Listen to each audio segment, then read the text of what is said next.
I hope کہ آپ سب ٹھیک ہوں گے۔ چلیے جی، آج کی ہماری ایپیسوڈ شروع کرتے ہیں۔ کہانی میرا سکون ہو تم، از قلم میرا حیات۔ اعوذ باللہ من الشیطان الرجیم، بسم اللہ الرحمن الرحیم۔ 4 دن ہو چکے تھے لیکن علیزے کی طرف سے خاموشی ہے۔ وہ جتنی پاگل ہے اتنی آسانی سے چپ ہو کر بیٹھنے والی تو نہیں ہے۔ تو پھر یہ خاموشی کیسی؟ کہیں تو کچھ غلط ہے سائیں، کچھ ہے جو ہماری نظروں سے اوجھل ہے۔ اسٹیئرنگ گھماتے ہوئے دانت بخش نے سنجیدگی سے کہا۔ وہ بڑی باریک بینی سے حالات کا جائزہ لے رہا تھا۔ وہ جتنی بھی پاگل سہی، کچھ بھی کرنے سے پہلے مجھے ضرور انفارم کرے گی۔ زرخان نے یقین سے کہا۔ وہ پاگل ہیں صرف آپ کے لیے، بے وقوف نہیں ہے جو کچھ بھی کرنے سے پہلے آپ کو انفارم کریں گی۔ دانت بخش نے سنجیدگی سے کہا۔ پاگل ہے تبھی تو کرے گی۔ چلتی سڑک پر نگاہیں جمائے وہ کچھ سوچتے ہوئے کہہ رہا تھا، تبھی اس کے موبائل پر رنگ ہوئی تھی۔ ڈیش بورڈ پر موبائل اٹھا کر زرخان نے سکرین پر چمکتا علیزے کالنگ آنکھیں سکیڑ کر دیکھا۔ لو دیکھ لو۔ زرخان نے موبائل کی سکرین دانت بخش کے سامنے کی۔ بخش کی پیشانی پر تفکر کی لکیریں ابھر آئیں۔ زرخان کال ریسیو کر کے موبائل کان سے لگا چکا تھا۔ تمہاری بیوی کو گولیوں سے بھوننے کے لیے چند شارپ شوٹرز بھیج دیے ہیں۔ اگر اسے بچا سکتے ہو تو بچا لو۔ ویسے بہتر یہی ہے کہ تم گھر جانے کے بجائے ڈائریکٹ ہاسپٹل کا رخ کرو، کیونکہ بہت جلد وہ بھی وہیں پہنچ جائے گی۔ اس کے کال پک کرتے ہی دوسری جانب سے علیزے نے اطمینان بھری آواز اس کے کان میں سنائی دی تھی۔ زرخان ہو سیٹ کی پشت سے ٹیک لگائے سکون سے بیٹھا رہا۔ تم کچھ نہیں کر سکتی علیزے، بلکہ اپنے اوور کانفیڈنس کے باعث ابھی بہت بڑی غلطی کر چکی ہو۔ یہ کال جو تم نے مجھے کی ہے، اس کی ریکارڈنگ میں ایس پی کو بھیج رہا ہوں۔ اب تم جیل جانے کی تیاری کرو۔ پہلے میرے پاس کوئی ثبوت نہیں تھا، اب تمہیں سلاخوں کے پیچھے پہنچانا آسان ہوگا۔ اور میری بات کان کھول کر سن لو، زرخان علی عباسی تمہیں وہاں سے باہر نکلنے نہیں دے گا، اور تمہارا باپ 2 ٹکے کا گھٹیا بزنس مین جس نے ساری زندگی ہیرا پھیری کی ہے، وہ بھی کچھ نہیں کر پائے گا۔ ٹھہر ٹھہر کر بولتا وہ حقیقتاً علیزے کے 14 طبق روشن کر چکا تھا۔ اس کی آواز میں احمد جعفری کے لیے نفرت و حقارت تھی۔ تم نہ صحیح، تمہاری دی ہوئی سزا ہی صحیح، مگر تمہاری بیوی تو جان سے جائے گی۔ کر لو جو کر سکتے ہو، تنفر سے کہہ کر علیزے نے کال ڈسکنیکٹ کر دی تھی۔ کال پر بات کرنے کے درمیان زرخان نے بالکل اطمینان اور ضبط کا مظاہرہ کیا تھا۔ کال کٹتے ہی وہ ٹیک چھوڑ کر سیدھا ہوا۔ بخش، تم گھر پر موجود گارڈز کو کال کرو، اسے کہو جو کرنا ہو کر رہے۔ علیزے محرم کو شوٹ کروانے کی بات کر رہی تھی۔ زرخان کے لیے بات پوری کرنا محل ہو رہا تھا۔ گاڑی ریورس کرو جلدی، اسے حکم دے کر اس نے گھر کے نمبر پر کال ملائی تھی۔ زرخان کا دل ڈوب رہا تھا۔ اس کے بیڈ روم کی گلاس وال بلٹ پروف تھی، مگر اگر محرم لان میں ہوئی تو؟ یہ وہ سوال تھا جو اسے بے چین بےکل کر رہا تھا۔ آج اسے شدت سے احساس ہوا کہ اس نے محرم کو موبائل فون لے کر کیوں نہیں دیا۔ آج سے پہلے اسے کبھی نہیں لگا تھا کہ محرم کو موبائل فون کی ضرورت ہو سکتی ہے، مگر آج شدت سے ضرورت اس خود کو محسوس ہو رہی تھی۔ کال ریسیو کر لی گئی تھی۔ دوسری جانب کوئی ملازمہ تھی۔ تمہاری بیگم صاحبہ کدھر ہیں؟ ملازمہ کے ہیلو کہتے ہی زرخان نے سرعت سے پوچھا تھا۔ وہ جی اپنے کمرے میں ہیں، ملازمہ نے جھٹ جواب دیا۔ میری بات کرواؤ اس سے جلدی۔ زرخان کے لہجے میں بے قراری تھی۔ 2 منٹ بعد ہی وہ بیڈ روم میں لینڈ لائن سے کال پر آئی تھی۔ ہیلو، محرم کی دھیمی آواز سن کر زرخان نے سیٹ کی پشت سے ٹیک لگائی۔ ایک پل کو آنکھیں موندتے ہوئے اس کے دل میں یکایک سا سکون سا اترنے لگا تھا۔ کہاں ہو جانم؟ وہ ملازمہ سے پوچھ چکا تھا، مگر پھر بھی چین نہیں آیا تھا۔ پہلی بات یہی پوچھی تھی، وہ کہاں ہے؟ میں روم میں ہوں خان۔ کیوں، کیا ہوا؟ محرم کی تحریر بھری آواز اسپیکر سے ابھری تھی۔ کچھ نہیں، بس تم روم سے باہر مت نکلنا، لان میں تو بالکل مت جانا، میں تھوڑی دیر میں گھر ہی آ رہا ہوں بس۔ زرخان نے اپنے لہجے کو پرسکون رکھتے ہوئے نرمی سے کہا۔ دوسری جانب محرم پریشان سی ہو گئی۔ کیوں خان؟ وہ چڑیل پھر سے آ رہی ہے کیا؟ محرم کی آواز میں علیزے کی بابت پوچھتے ہوئے غصہ اتر آیا تھا۔ اس کی غصے سے بھری آواز سن کر زرخان کے لبوں پر مسکراہٹ رنگ گئی۔ تمہیں کیوں لگ رہا ہے کہ وہ آ رہی ہے؟ زرخان نے نرمی سے پوچھا۔ کیونکہ اسی کے آنے پر تو آپ نے مجھے روم سے باہر نہ نکلنے سے منع کر دیا تھا، محرم نے آہستگی سے کہا۔ آواز میں اس دن والی بات کے لیے ناراضگی سی تھی۔ نہیں، وہ اب کبھی نہیں آئے گی، میں نے کہا تھا نا کہ اسے کبھی تم تک نہیں پہنچنے دوں گا، تو بس تم بے فکر رہو۔ کہتے ہوئے زرخان نے داد بخش کی جانب دیکھا، جس کے چہرے پر گارڈز کو کال کر لینے کے بعد بھی پریشانی تھی۔ تو پھر روم سے باہر نکلنے سے کیوں منع کر رہے ہیں؟ وہ آ رہی ہے نا خان، آ لینے دیں اس کو، آج میں اس کا منہ جلاؤں گی، دیکھ لیجئے گا آپ۔ وہ فر بول رہی تھی۔ ہنی، میں کہہ رہا ہوں نا کہ نہیں، وہ نہیں آ رہی، بس تم اپنے روم میں ہی رہنا، اور بس میں آ رہا ہوں، پھر بات کرتے ہیں، ابھی فون رکھو، زرخان نے نرمی سے کہا۔ خان فون رکھنے کے بجائے محرم نے اسے پکارا تھا کہ جیسے کہیں وہ کال ہی نہ ڈسکنیکٹ کر دے۔ بولو، زرخان نے کہا۔ میں فون نہیں رکھوں گی، محرم نے مترنم آواز میں بولا۔ کیوں؟ زرخان حیران ہوا۔ میرا دل نہیں چاہ رہا، اس نے ہولے سے کہا۔ وجہ؟ میں تو آ رہا ہوں، زرخان نے ہولے سے ہنس کر کہا۔ بس میں کہہ رہی ہوں نا، اچانک مجھے اسٹرانگ فیلنگز آئی ہیں کہ بس آپ سے بات کرتی رہوں۔ محرم نے اسے دل کی بات بتائی۔ زرخان اس کی منطق پر ہنس دیا۔ دوسری جانب وہ ہولے سے مسکرائی تھی۔ ہنی، تم اس کی بات پوری نہیں ہو پائی تھی۔ گاڑی کے ایک جھٹکے سے رکنے کے باعث وہ خاموش ہو گیا تھا۔ وہ دو بائک سوار پیچھے سے آئے تھے اور ان کی گاڑی سے ٹکراتے بچے تھے، مگر بائک چلانے والا اس بچاؤ کے دوران شاید بائک سنبھال نہیں پایا تھا، تو نتیجتاً وہ دونوں بائک سمیت روڈ پر گھسیٹتے چلے گئے تھے۔ کیا ہوا؟ اس کے خاموش ہو جانے پر محرم کی آواز اسپیکر سے ابھری تھی۔ جانم، میں تمہیں کال کرتا ہوں، 5 منٹ ویٹ پلیز، زرخان نے عجلت میں کہا۔ گاڑی کا دروازہ کھولنے کے لیے دروازے کے ہینڈل پر ہاتھ رکھا۔ سائیں، رکیں پلیز، مجھے کچھ ٹھیک نہیں لگ رہا، آپ گاڑی سے نیچے مت اتریے گا۔ داد بخش کی متفکر آواز زرخان کے ساتھ دوسری جانب محرم نے بھی سن لی تھی۔ خان رک جائیں پلیز، کیا ہو رہا ہے یہ سب مجھے بتائیں، کہاں ہیں آپ؟ اور یہ بخش کیا کہہ رہا ہے؟ بولتے بولتے اس کی آنکھوں میں نمی اترنے لگی تھی۔ کچھ بھی نہیں ہوا ہنی، روڈ پر کسی کا ایکسیڈنٹ ہو گیا ہے، بس وہ دیکھ رہا ہوں میں، تمہیں کرتا ہوں کال، تم فون رکھو، زرخان نے نرمی سے کہا۔ سائیں، میں کہہ رہی ہوں نا کہ آپ باہر نہ نکلیں، پہلے میں دیکھتا ہوں، آپ یہیں رکیں، یہ علیزے کی کوئی چال ہو سکتی ہے، اسے گاڑی کا دروازہ کھولتے دیکھ کر داد بخش نے محرم نے ابھی تک کال ڈسکنیکٹ نہیں کی تھی۔ علیزے کا نام سن کر وہ حقیقتاً پریشان ہو گئی تھی، دل ہی دل میں۔ خان، آپ فون مت رکھیے گا پلیز، میرا دل گھبرا رہا ہے، مجھ سے بات کرتے رہیے گا، کال مت کاٹیے گا، محرم نے اسے التجا کی تھی۔ اس کی آواز بھر آئی تھی۔ جانم، تم خواہ مخواہ پریشان ہو رہی ہو، چھوٹا سا بائک ایکسیڈنٹ ہوا ہے، جانے ان بائک سواروں کو کتنی چوٹ آئی ہو، میں دیکھ کر آتا ہوں، کہہ کر زرخان گاڑی کا دروازہ کھول کر باہر نکل آیا تھا۔ بخش پہلے ہی گاڑی سے اتر کر اوندھے منہ سڑک پر پڑے ان دونوں لڑکوں کی طرف بڑھ رہا تھا جو بری طرح سے کرا رہے تھے۔ اچھا نا، مگر مجھ سے بات کرتے رہیں پلیز، محرم نے اس کی بات مانتے ہوئے فون کان سے لگائے ان لڑکوں کی طرف بڑھنے لگا۔ زرخان کے گارڈز بھی گاڑی سے اتر کر اس کے اور بخش کے پیچھے آئے تھے۔ سڑک قدرے سنسان پڑی تھی، اکا دکا گاڑیاں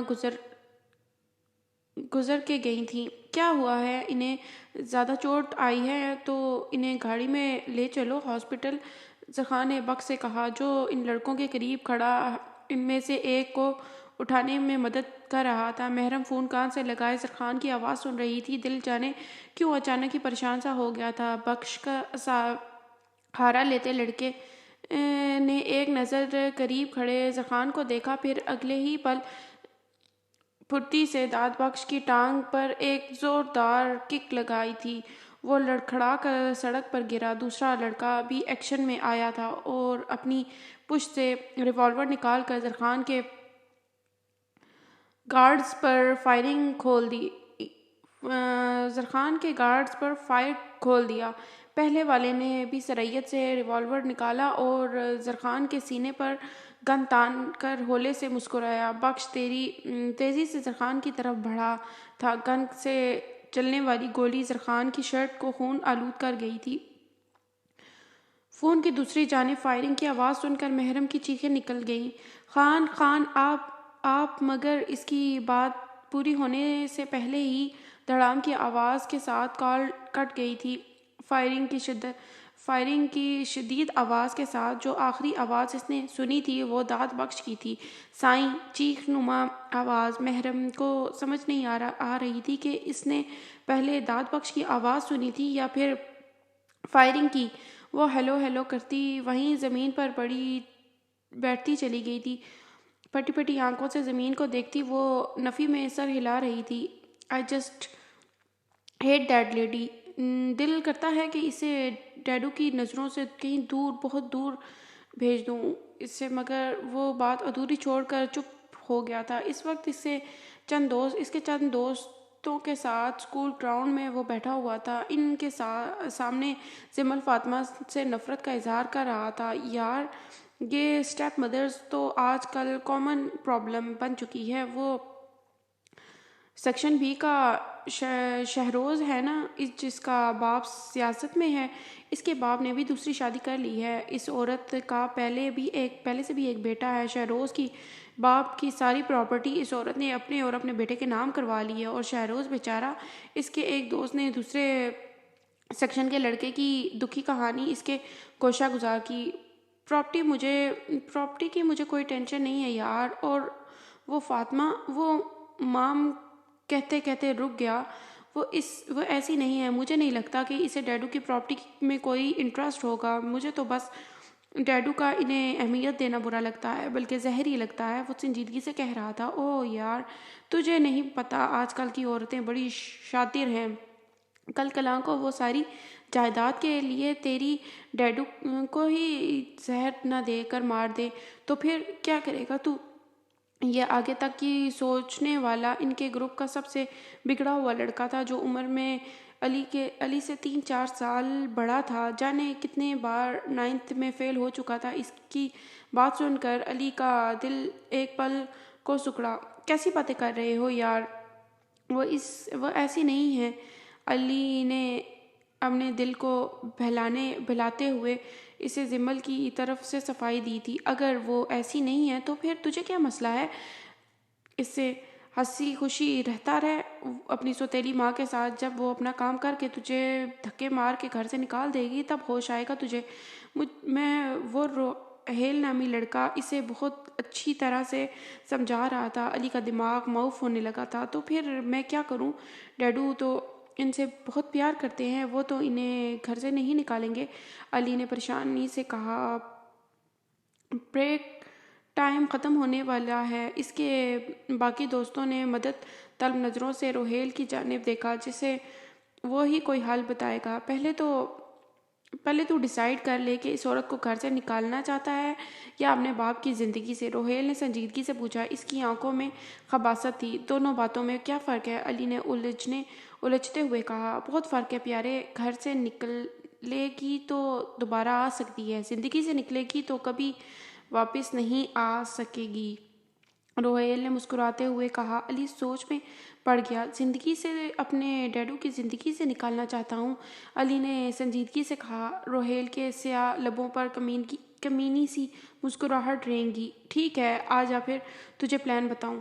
اس کے گردن میں بازو حائل کرتے ہوئے روہیل نے کہا۔ وہ اس لیے ایک طرف کو آ گیا، باقی دوست وہیں گھاس پر بیٹھے رہ گئے۔ اب جو بتانے جا رہا ہوں وہ ذرا غور سے سننا۔ کرنا کچھ یوں ہے کہ جیسے جیسے وہ بتاتا جا رہا تھا علی کی آنکھیں پھیلتی جا رہی تھی، اور اس کا پورا پلان سن کر علی نے حیرت سے اس کی جانب دیکھا تھا۔ یہ ٹھیک رہے گا؟ وہ سنجیدگی سے پوچھ رہا تھا۔ اس کے چہرے پر خوف نہیں تھا، مگر آنکھوں میں جیسے کچھ غلط کرنے کا دکھ ہلکورے لے رہا تھا۔ ایک بار جو پلان میں سوچ لوں وہ کامیاب رہتا ہے پیارے، تو فکر مت کر، بس اب موقع تلاش کر۔ موقع؟ اس کا کندھا تھپتھپاتے ہوئے وہ روہیل نے غرور سے کہا۔ علی نے اس بات میں سر ہلا دیا کہ بہرحال وہ زمل فاطمہ کو ہر صورت میں اپنے باپ سے دور کرنا چاہتا تھا۔ یہاں کیا کر رہے ہو؟ وہ لان میں بنی پچھلی سیڑھیوں پر بیٹھی وہ لان میں بنی پچھلی سیڑھیوں پر بیٹھا ہوا تھا جب زمل اس کے پاس آ کر بولی تھی۔ علی جو روہیل کے بتائے ہوئے پلان کے بارے میں ہی سوچ رہا تھا، زمل کی آواز پر چونک اٹھا۔ کچھ کرتا نظر آ رہا ہوں کیا؟ علی نے سرد مہری سے کہا۔ انداز میں بھرپور ناگواری تھی۔ زمل نے اس کے تیکھے سے جواب پر شفتگی سے مسکرائی۔ وہی تو پوچھ رہی ہوں، جب کچھ نہیں کر رہے تو یہاں کیوں بیٹھے ہو؟ چلو اٹھو، شاباش، یہاں بہت سردی ہے، تمہیں ٹھنڈ لگ جائے گی تو پھر مجھے ہی دیکھ بھال کرنی پڑے گی۔ اندر چلتے ہیں، آ جاؤ۔ زمل کا انداز دوستانہ تھا۔ میں نے آپ سے پہلے بھی کہا ہے کہ میرے کام کرنے کے لیے اس گھر میں بہت سے ملازم موجود ہیں، آپ کو میری فکر کرنے کی کوئی ضرورت نہیں ہے، درستگی سے کہتے ہوئے اس نے رخ موڑ لیا۔ سامنے کھڑی ہستی اس کی ماں نہیں تھی، مگر اس کے چہرے سے ممتا کا نور پھوٹتا تھا۔ اس کے لبوں پر ہر وقت رہنے والی مسکراہٹ سے ماں جیسی شفقت ٹپکتی تھی۔ اس وقت بھی اس کی آنکھوں میں اپنے لیے فکر دیکھ کر علی نے نگاہ چرا لی تھی۔ اور میں نے بھی تو کچھ کہا تھا نا، وہ بھول گئے کیا؟ زمل نے مصنوعی خفگی سے کہا۔ میں نے آپ کی کوئی بات یاد رکھنا ہی نہیں چاہتا، علی نے بیزار ہوتے ہوئے کہا تھا۔ کام کی باتیں کرتی ہوں، یاد کر لوگے تو فائدے میں رہو گے۔ مسکراتے ہوئے وہ بولی۔ زمل نے ہولے سے کندھا اچکائے۔ For God sake just leave me alone, وہ اس کی مسکراہٹ سے زچ ہوتے ہوئے چلایا تھا۔ سر، یہ کس انداز میں بات کر رہے ہو تم؟ وہاں آتے شہباز حسن نے اس کی بیزار آواز سن کر قدرے سختی سے اسے سرزنش کرنے والے انداز میں مخاطب کیا۔ وہ غصے میں اسے علی کہہ کر نہیں پکارا کرتا تھا، بلکہ اسے اس کی ماں کے دیے ہوئے نام سے بلاتا تھا۔ زمل اس کے یوں اچانک آ جانے پر خفت زدہ سی مسکرا دی۔ زرخان علی عباسی باپ کی سخت آواز پر نگاہ جھکا گیا تھا۔ ڈیڈو، میں ان کو کافی دیر سے کہہ رہا ہوں کہ مجھے اکیلا چھوڑ دیں، مگر یہ یہاں کھڑی بس اپنی ہی کہے جا رہی ہیں۔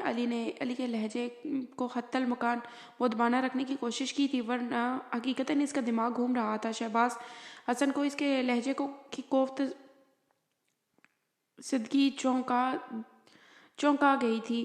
اٹس اوکے حسن، بچہ ہے ابھی، اور پھر اولاد ماں باپ کو نخرے نہیں دکھائے گی تو پھر کس کو دکھائے گی؟ ہو جائے گا ٹھیک، پلیز اپنا موڈ ٹھیک کر لیں۔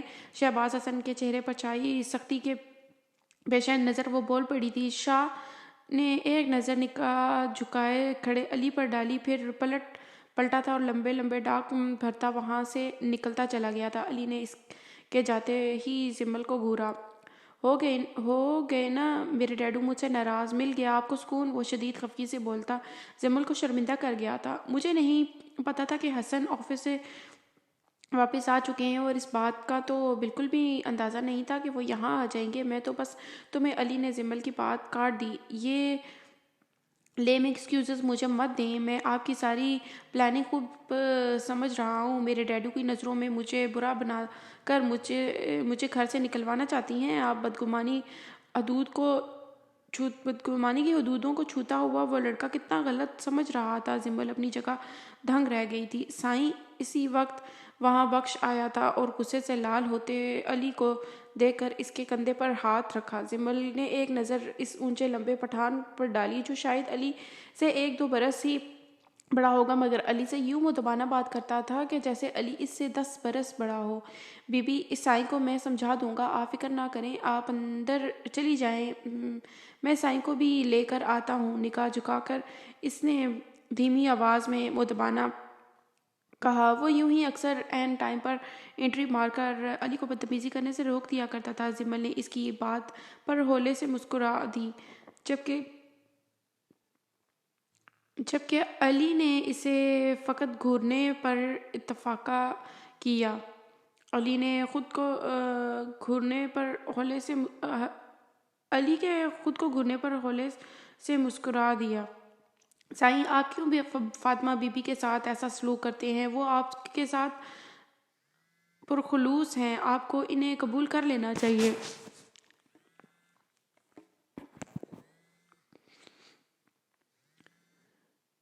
زمل کے جانے کے بعد داد بخش نرمی سے گویا ہوا، اب تم مجھے لیکچر مت دو، میں بہت اچھے سے ان کی اس دوغلی محبت کو سمجھتا ہوں، تم بہت سیدھے سادے ہو، تم نہیں سمجھو گے سرخان، علی نے سنجیدگی سے کہا۔ بخش دھیرے سے ہنس دیا، جیسے کہہ رہا ہو کہ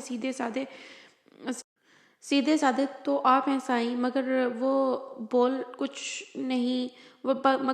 کچھ نہیں، کیونکہ ابھی علی کچھ نہیں سننے کے موڈ میں تھا۔ سائیں یہاں بہت سردی لگ رہی ہے مجھے، اندر چلیں کیا؟ ابھی تو ہفتے پہلے بخار اترا ہے میرا، پھر سے نہ چڑھ جائے کہیں۔ داد بخش نے اسے بازو لپیٹتے ہوئے سردی لگنے کی ایکٹنگ کی۔ زرخان کچھ متفکر ہوا۔ چلو آؤ چلتے ہیں، کہیں واقعی ٹھنڈ نہ لگ جائے تمہیں، فکر مندی سے کہتا ہوا وہ اس کی گردن میں بازو ڈالتا اندرونی عمارت کی جانب بڑھا۔ اس کی سادگی پر داد بخش نے اپنے ہونٹوں پر امڑتی مسکراہٹ روکنے کی کوشش کی۔ وہ ہمیشہ کی طرح علی سے اپنی بات منوا چکا تھا۔ کلاس ڈور کے پاس کھڑی زمل ان دونوں کو اندر کی جانب آتے دیکھ کر مطمئن سی ہو کر پیچھے ہٹ گئی۔ دل میں داد بخش کے لیے عزت اور زرخان کے لیے شفقت مزید بڑھ گئی تھی۔ چلیے جی، آج کی ہماری ایپیسوڈ یہیں تک تھی، ملیں گے کل ایک نیکسٹ ایپیسوڈ کے ساتھ۔ اللہ حافظ۔